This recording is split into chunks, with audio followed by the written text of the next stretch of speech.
Саламатсыңар, урматтуу жолдоштор. Бүгүн биз силердин кайрадан кыргыз элинин Манас баатырлык эпосу жөнүндө көрсөтүүлөрүбүздү улантабыз. Мен силерге мурдатан айткандай, Сагынбай Орозбаковдун варианттын негизинде кара сөз түрүндө 5 томдуу роман жазганмын. Мына бул романдар силердин көз алдыңарда турат. 5 том тең. Мунун баарын мен Кыргыз Республикасынын Билим берүү академиясынын текшерүүсүнөн өткөзүп, азыркы учурда 5 китебим тең кыргыз адабияты боюнча Манас эпосун үйрөнүүдө кошумча окуу куралы катары сунушталган.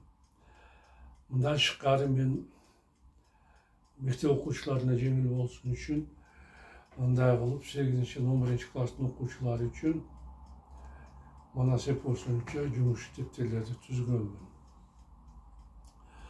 Ошондой эле азыркы учурда мен Манастын экинчи бөлүгү болгон Семетей эпосу боюнча экинчи том романды жазып жатамын. Өзүмдүн 5 томдуу Манас романымды мен орус тилине которуп, алар дагы азыр басылып чыгуу алдында турат. Манас эпосу мындан ары да жайылтуу үчүн мен азыр бул видеороликтеримди орус тилинде дагы чыгарып жатам. Бул роликтерим дүйнөнүн 112 тилиндеги субтитрлер менен коштолуп жатат. Мунун өзү бул видеороликтер аркылуу дүйнө жүзүнүн кайсы жеринде адам жашап алсын, өзү билген тилде же өзү жактырган тилде Манас романы жөнүндө, Манас эпосу жөнүндө түшүнүк алат дегенди билдирет. Мен өзүм атайын сайт ачып, epos-manas.com деген сайтты ачып, ал жерге өзүмдүн Манас романымды кыргызча жана орусча варианттарын сатыкка койдум. Кимде ким кааласа, ошол жерден романдарымды сатып алса болот. Эми болсо мен силердин уруксатыңар менен өзүмдүн романымды окууну улантсам. Тилекке каршы баары алууке ойлогондой болбоду. Жолборстон Манасы жемек түгүл, ага катылганга даабай, камкордон жаналы калбай качышты. Манас качыра койбой, кээ бирлерин кармап алып, куйруктарды болгогондо коркконунан калтырап титиреген жолборстон жыйылып, ишарат кылып сыйынып, мышыктардай баатырга башын ийишти. Буга окуяга пушайман болуп, өтө ызаланды. Мен буларды жолборст десем, анық мышыктардын өзү турбайбы, сөгүндүн ичине кан. Кантип ушунчасы жүрүп, Манаска асылбаганына таң калып жатамын. Алардын ичинен жок дегенде азуусун көрсөтүп, бул жер жуткур кыргызга сез кесилип турганы бар бекен? Анын ички ойлоруна жооп бергендей, жолборсттордун арасындагы кайчы куйрук шер Манасты жегенге камданып, качырып башын саларда, баатыр анын кулагы менен куйругунан кармады. Сен кутурган кандай жансың деп ачууланган Манас, Алтайдын карсак түлкүсүндөй башынан айландырып, жерге урганда шер тил тартпастан сулайып өлдү. Мындай жооруктан жүрөгү түшкөн жырткычтар ачка болгонуна карабастан, куйругун кыпчыган бойдон баатырдан жаа бою качышты. Жолдо аларга дайыма жем берип, багып жүргөн узун бойлуу, кең даллуу, кара тоору Агулук деген башчысы жолугуп калды. Ачыгып турган жырткычтар тишин салып, талап, заматта аны жеп салышты. Сырттан Манастын өлүмүн күтүп турган Алооке муну көрүп, акылынан танды. Бул эмне деген шумдук? Жаны чыгып кетейин деди анын. Эмнеге айбандар Манаска тийишпестен Агулукту бир кесим этип калтырбастан жеп салышты. Алардын бирөөсү Кыргызга жамандык кылбай, баары жанын тилеп калышты. Манастын тирүү калганына аябай капа болгон Алооке оор шүкүрлөө. Мен сөзсүз түрдө Манасты жоготушум керек. Оба арстандарым коркоктук кылып, кыргыздын баатырын жебей коюшту. Бирок менде алардын 10-100 эсе күчтүү ажыдарым бар. Ал бир эмес 1000 Манаска алы жетет деп чечкен кам кыргыздар анын жанына келгенде эч сыр бербегенге аракет кылды. Баатыр калп эле жоюп уландырган Манаска. Сага арстандарым жактыбы? Ооба, бирок алар сенин багуучуңду жеп салган чатак болду. Мен ага жардам бергенге үлгүрбөй калдым. Себеби андан кыйла алыста элем. Мен да бул жөнүндө кайгырып жатам, анткорлонду Алооке. Бирок айла канча багуучунун өлүмү өзү баккан жылкычтардан боло турганды анын маңдайына жазылган турбайбы? Туура айтасың, кан. Эч ким тагдырдан качып кутула албайт. Бир арга өкүм сурган тынчтыкты бузуп, Манас Алоокеге кайрылды. Сенин мындан башка мен көрө турган жылкычтарың жокпу? Бар, Баатыр. Жиметешти Алооке. Менде бакма ажыдар бар. Мага аны көрсөт, талап кылды Манас. Баатырым, кабагын чыштырды Алооке. Мен буга уруксат бербеймин. Эмнеге? Мен сенин өмүрүңдү тобокелге салгым келбейт. Кандай тобокелге? Өзүң ойлоп көрчү, Баатыр. Сенин көз алдыңда арстандар агылукту тытып салышты. Ажыдарым бакма болсо да, алардан 10-100 эсе күчтүү, кубаттуу. Сенин ага жем болууңду мен каалабаймын. Мен да муну каалабайм. Ошондуктан коркпостон ага мени башта, деп мыскылдуу жылмайды Манас. Баатыр, көп сүйлөбөстөн буйругумду аткар, деп кабагын чыштырды Манас. Айласы түгөнгөн адамдай ийин ушуруп, Алооке Баатырды ажыдар жаткан коргонго алып барды. Кудай буйрса, бул душманымдан кутуламын. Ичинен кудуңдады кан. Ажыдар муну көргөндөн кийин аны сөзсүз жутат. Бирок кандын бул үмүтү таш капты. Коргондун ишигин ачып, токтогой ажыдарга барган Манас ага адамча саламды айтып, ырайымын салды. Ордуңдан тур, деп Баатыр ажыдардын желкесине кармап, коргондон сүйрөп чыкканда, көчөдөгү адамдар корккондон аштыктан тамына кире качышты. Аларга эч кандай көңүл бурбаган Манас ажыдарды талаага алып чыгып, эркиндикке кое берди. Буга кубанган ажыдар падышалык чарбакка сойлоп, бүркүрөтүп ышкырганда, бакмадагы куландар үркүп бышкырышты. Ажыдарынан мындай жорукту күтпөгөн Алоокенин ого өтөр Манасы туурулду. Бул Манас эмне жан? Айбан жыртыктардын баарысы ага залал кылбай койду. Муну ким жараткан деп үрөйү учуп, калтырап жүрген кандын оюна өлүм түшүп, өз жанынан түңүлдү. Бул учурда ажыдар аттуу киши көрүнгү сайга сойлоп кетти. Анын сойлогон жери коо болуп, барганы соктун тоосу болду.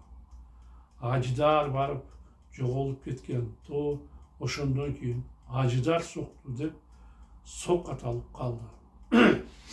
Ажыдар Манаска эч кандай каршылык көрсөтпөстөн тоого качып кеткенин көргөн Алоокенин биротоло деми үчүн аскери сан жагынан кыргыздардын колунан кем эместигине карабастан каршылык көрсөтүү анын оюна да келген жок.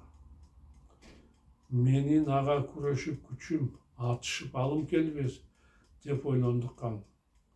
Ушул дүйнөнүн бүт аскерлери жыйылса, бул Манасты жеңе албайт. А күрөш ага акылдашып, өзім менен еліме амандық тілейін. Ошентсе да абалы кескин начарлаган Алоке кыргыздарды жеңүү ниетин толугу бойдон арыла албады. Жығылған күрөшкө тойбойт дегендей Кытайдын канын ачык согушта душмандардын кубаты жетпешин түшүнүп, аран жолдор менен болсо да мөөрөйдү алууну эңсеп жатты. Алоке бул жөнүндө ошол күнү Ордокана чатырына кайта барганда тынымсыз ойлонду. Мен Манасты кантип жеңсем болот? Аны менен ачык согушта беттешкенден пайда жок. Мындай салгылашууда баардык аскерлер менен айрыламын. Аны мен аскерлик улук менен гана жок кылсам болот. Эми эмне кылсам экен? Кыргыздарды кантип жоготуу жөнүндө катты ойлонгон. Бириңден сала бир айла амалдарды эсептеп көргөн Кан акырында душмандардын тымызын ууландыра турган болду. Мен булардын тамагына уу салайын деп ойлонду Алоке. Аларды конокко чакырып, баары отургандан кийин кымыз арактан берип, көңүлүн тынчтайын. Өзүм бул учурда ашпоочуларыма тамакка уу салууга буйрук берейин. Ошондо кыргыздардын баары ууланып өлүшөт. Ою терең Алоке бул арам ниетин жүзөгө ашырууга аракет кыла баштады. Чатырга Манас кайтып барганда Кан аны өзгөчө кичпейрлик менен тосуп алды. Баатыр, деди Манаска Алоке, сиз ушул жерге коносузбу? Же кайрадан өз чатырыңызга кетесизби? Манас эли жоосун байкабас, эрдиги артык, акылы аз, ишенип баатырлык менен күчүнө, өз боюна болгон мас киши экендигин ушул жерде дагы бир жолу далилдеди. Мен ушул жерде кономун, бекапар жооп берди ал. Ишин тоюнан чыга баштагандан кубанган Алоке конок ашка даярдана баштады. Кудай буйрса, максатыма жеткан болдум. Мен мурда Манастын кенебес экендигин көп укканмын. Бирок мен аны мынчалык ишенчээк деп ойлонгон эмесмин, деп ичине шылыңдады кыргызды Кытайдын Каны. Акылы ашкан, эли журтуна 46 жыл кандык кылган Алоке Манастын кенебестигине күлүп, анын жанындагы жигиттерди да ошондой көрдү. Бирок ал катуу жаңылышты. Сандыргалуу Манаста аркы беркини кылдаттык менен байкап, тиешелүү турганын тыянак чыгарган салтанаттуу Серек бар. Ашкере жайпуланып жаткан Алокени тигилетиктеп, Серек анын арам ниеттер бар экендигин кандын ойноктогон жек көрүүгө жык толгон көздөрүнөн байкады. Бул Кытай соо эмес, өзүнчө ойлонду Серек. Анын акылдуу экендиги түсүнөн байкалып турат. 600 аскери менен ал эч кандай каршылык көрсөтпөстөн кол куушуруп бизге багынып барды. Демек, анын башка арам ойлору бар. Балким Алоке бизди уулантканы ниеттен жүрбөсүн. Сактыкта коорлук жок, биз да сактаналы. Ушундай чечимге келген Серек Манаска кайрылды. Баатыр, деди ал. Баарыңарга эп болсо, байсабай айтар кеп болсо, мен бир сунушту айтайын. Айта бер, уруксат берди Манас. Жигиттер Алоке бизди конокко чакырды. Бирок анын ашын жеп, жарык дүйнө менен кош айтышып калбайлы. Эмнеге? Таң калды Манас. Ал бизге толук бойдон багынып, кол кушуп отурбайбы? Анан кантип бизге каршы кандай бир арамдык ойлонсун? Алоке биздин элде эшкис душманыбыз экендигин унутпагыла, сабырдуу жооп берди Серек. Ал Манас баатырыбызды туула элегин өлтүрүүгө аракет кылганын да эстегиле. Ошондуктан андан сак болуңуз керек. Сенин кандай сунушуң бар? Сурады анын жүйөлүү сөздөрүнө уйган Манас. Биз ашты жегенди коюп, анын малынан алып соелу, өзүбүз колго бышырып, өлчөө менен тоелу, dedi Şerek. Baatırlar bu sözlerge makul boluşup, Erbakay Aloke'nin moyununa 6B, 4 okuz var bolup 10 mal salık saldı. Anın buyruk atkarılgandan keyin tandap turup Semizin alıp kaldı 8'in. Kırgızlar Aloke'nin 8 malın soyuşup, çala bula toyuşup, kızmat kılan kalmaka kıylasın berip koyuşup, jattı jaylap konuşup. Aram oyları taş kapkan Aloke Kırgızlardı baktın içine jatkısıp koyup, özünün kan sarayına kayıp bardı. Töşөгүндө толгонуп жаткан кан түнүмен уктай албай, кыргыздар алданбаганына жана Манасты өлтүрө албаганына аябай ызаланды. Бул эмне деген шумдук? Мен Манасты жок кылуу үчүн канча аракеттенип, арыстандарга ажыдардын жанына алып бардым. Аны улантканга аракет кылдым. Мээнетим текке кетип, баатыр өлбөй калды. Эгерде буларды азыр жок кылбасам, элиме чоң түйшүк түшө тургандай.